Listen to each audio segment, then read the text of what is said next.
I'm the only one who can kill you and set you free. Those words apply to you as well, Vicious. This is Ashley with WatchMojo, and today we're counting down our picks for the top 10 Cowboy Bebop moments. Well, we all decided that we'd send ourselves a message 10 years in the future. Hey, the world really is a great place. Do you want to come with Ed? For this list, we're going to be counting down the most iconic scenes from the Bebop crew's many exploits across the stars. Think we left out any of Spike's slickest showdowns? Make like Ed and mash that keyboard in the comments below. And as always, you can catch me on Twitter at AshJBo, so head over there, give me a follow, and let me know which anime list you want to see next. Number 10, Spike vs. Mad Pierrot. There are very few people that the famed bounty hunter can't take down, whether it be with a bullet or a few roundhouse kicks to the face.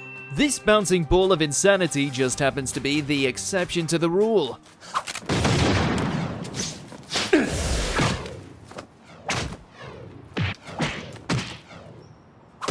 Despite his round figure and clownish persona, the Mad Pierrot completely decimated Spike on their first encounter.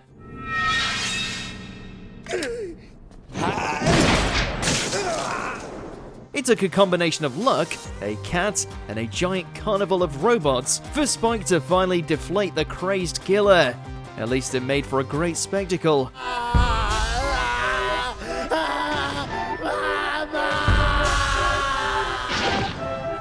Number 9, the cassette tape. One of the most fascinating subplots that was weaved into Bebop's early days was that of the resident femme fatale, Faye Valentine, and his serious case of amnesia.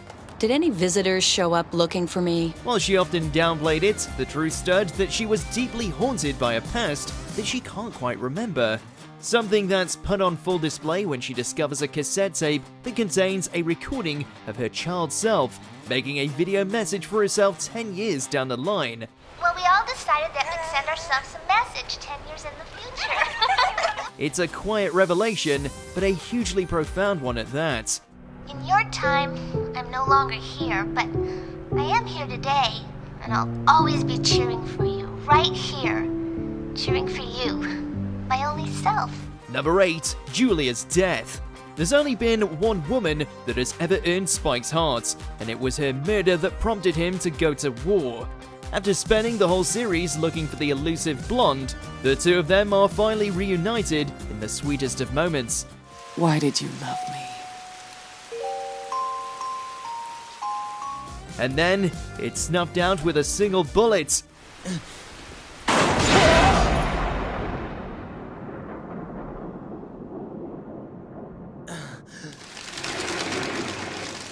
Despite their best efforts to escape, the Red Dragon Syndicate catches up with them and finds their mark. Dying in the arms of the man she loved, Julia's death robs Spike of his last light and instead instills a king-sized death wish.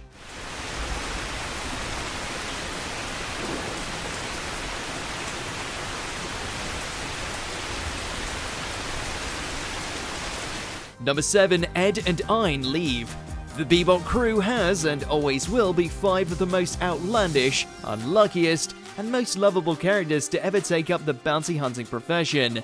So, to watch 2 of its central members call it quits and go their own way was just heartbreaking. I finally remember where it is that I belong. You belong. Yes, Ed. While Ed was always the crazy source of comedy, and Ein the fluffy bundle of cuteness, the two still managed to deliver a goodbye scene that devastated us.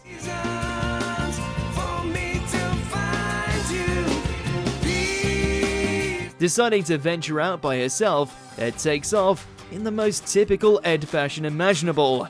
At the very least, she has the galaxy's greatest doggo by her side. Do you want to come with Ed? Number 6, Spike invades the Syndicate. With Julia gone, Spike sets down a road of revenge from which there's no coming back.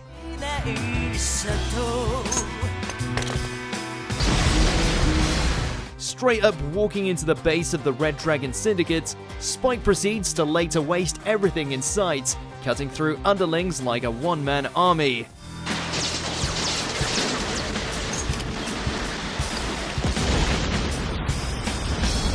Even with nothing more than a few grenades and a hefty helping of bullets, Spike's superior skill earns him one hell of a kill count, blasting his way through to the heart of the complex for that all-important rematch with Vicious.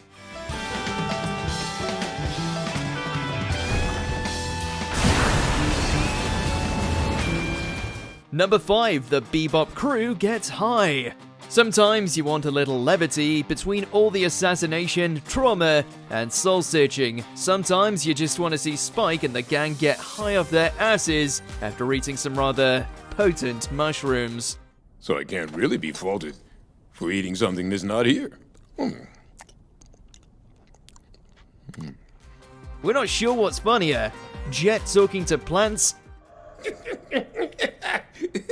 Hey, the world really is a great place. Faye swimming through an ocean of toilet water.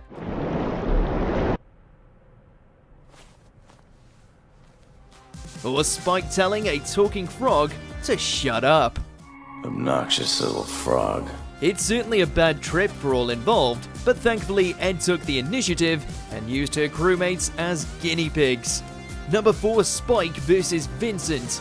Driven to the fringes of madness due to experimentation, along with extraordinary combat experience, Vincent was very much a dark reflection of what Spike could have become if he went off the rails. While their first slugfest on the train resulted in Spike nearly falling into an early grave, Is that all you got? their second encounter was quite possibly one of anime's best hand-to-hand fights. Don't tell me the party already started. No, only just now. With a hellish backdrop, beautifully choreographed moves, and a jazzy soundtrack thumping all throughout, this brawl is the complete package. Vincent may have one hell of a punch, but even he can't shake off Spike's feat of fury.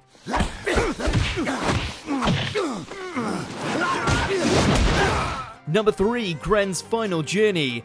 Speaking of soundtracks, this one is utterly transcendent. We fought that bloody war together.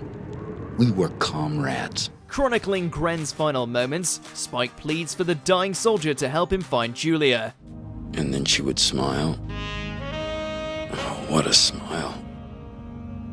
So sad. So beautiful.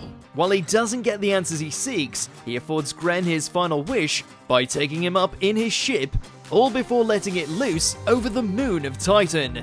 It's an unexpectedly provoking death scene, one that gave us yet another example of Vicious's cruelty, but also a bittersweet ending to a character desperate to return to a broken past. And again, that music.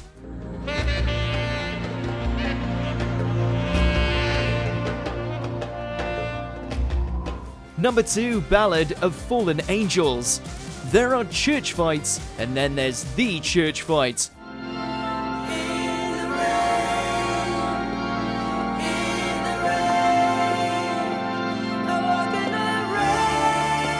With Faye's life on the line, Spike willingly walks into an ambush, leading to the now legendary shootout between himself, Vicious, and a whole lot of thugs. The build-up is monumental, the score hits that operatic sweet spot, and the action is unrelenting. What's wrong if you don't comply? We get a killer example of just how ruthless Spike can be, especially as a marksman.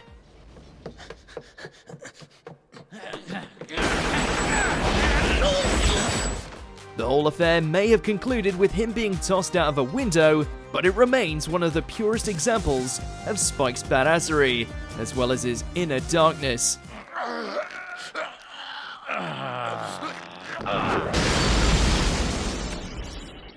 Before we reveal our number 1 pick, here's some honorable mentions.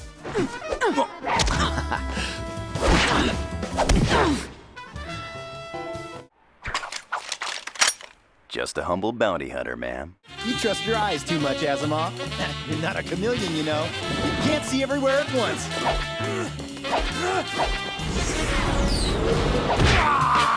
Before we continue, be sure to subscribe to our channel and ring the bell to get notified about our latest videos. You have the option to be notified for occasional videos or all of them. If you're on your phone, make sure to go into your settings and switch on notifications. Number 1. See ya, Space Cowboy. Ambiguous, brutal, and perfect. The conclusion to Spike's rampage and Cowboy Bebop as a whole hit all the right notes.